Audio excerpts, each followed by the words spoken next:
Mungkin kami persilakan langsung kepada yang pertama Kiai Toha Zakaria yang akan menyampaikan paparan tentang masukan MAI tentang RUU perampasan aset negara. Silakan.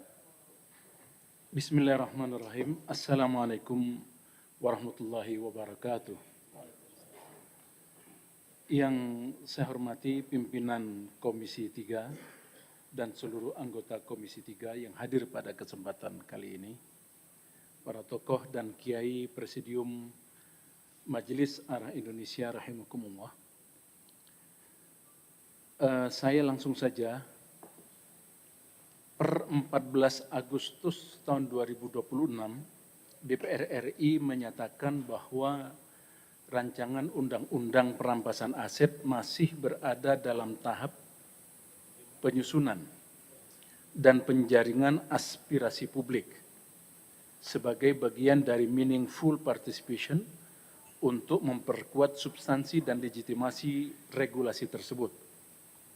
Karena itu maka Majelis Arah Indonesia mendukung pembentukan dan penyelesaian rancangan undang-undang perampasan aset sebagai instrumen khusus untuk meningkatkan efektivitas pemulihan aset hasil tindak pidana.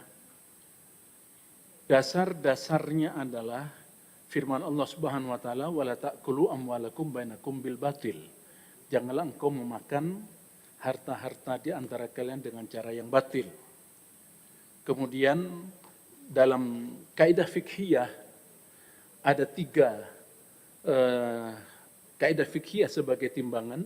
Yang pertama adalah ad-dhararu yuzal. Kemudaratan itu harus dihilangkan. Kemudian yang kedua, dar'ul mafasidi muqaddamun ala jalbil masalih. Menolak kerusakan lebih didahulukan daripada meraih kemaslahatan. Kemudian yang ketiga, tasarruful imam ala ra'iyyati manutun bil maslahah. Kebijakan pemimpin terhadap rakyatnya harus terikat pada kemaslahatan. Karena itulah maka dalam kesempatan ini Majelis Arah Indonesia secara langsung saja kita masuk kepada rekomendasi apa yang akan menjadi rekomendasi Majelis Arah Indonesia. Yang pertama sudah saya sampaikan tadi, Majelis Arah Indonesia mendukung pembentukan dan penyelesaian rancangan undang-undang perampasan aset sebagai instrumen khusus untuk meningkatkan efektivitas pemulihan aset hasil tindak pidana. Yang kedua, menegaskan hubungan aset dengan tindak pidana sebagai persyaratan fundamental sebelum dilakukan perampasan. Kemudian yang ketiga, menempatkan proses pidana sebagai mekanisme utama, sedangkan non-conviction based asset forfeiture digunakan secara terbatas untuk keadaan tertentu yang dirumuskan secara kuat. Kemudian yang keempat, menjamin kontrol pengadilan terhadap tindakan pemblokiran, penyitaan, dan perampasan yang menyentuh hak kepemilikan warga negara. Yang kelima, menentukan standar pembuktian secara jelas sehingga perampasan tidak semata-mata didasarkan pada dugaan atau kecurigaan.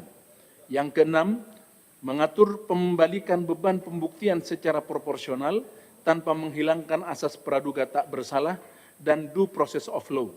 Yang ketujuh, memberikan perlindungan dan mekanisme keberatan yang efektif bagi pihak ketiga yang beriktikad baik. Yang kedelapan, membangun mekanisme pengawasan terhadap aparat penegak hukum serta menetapkan pertanggungjawaban dan sanksi terhadap penyalahgunaan kewenangan. Yang kesembilan, membangun sistem pengelolaan aset yang profesional, transparan, dan dapat diaudit, termasuk kemampuan menjaga nilai aset produktif maupun aset digital. Yang ke-10, memprioritaskan hasil perampasan untuk pemulihan korban, pengembalian kerugian negara publik.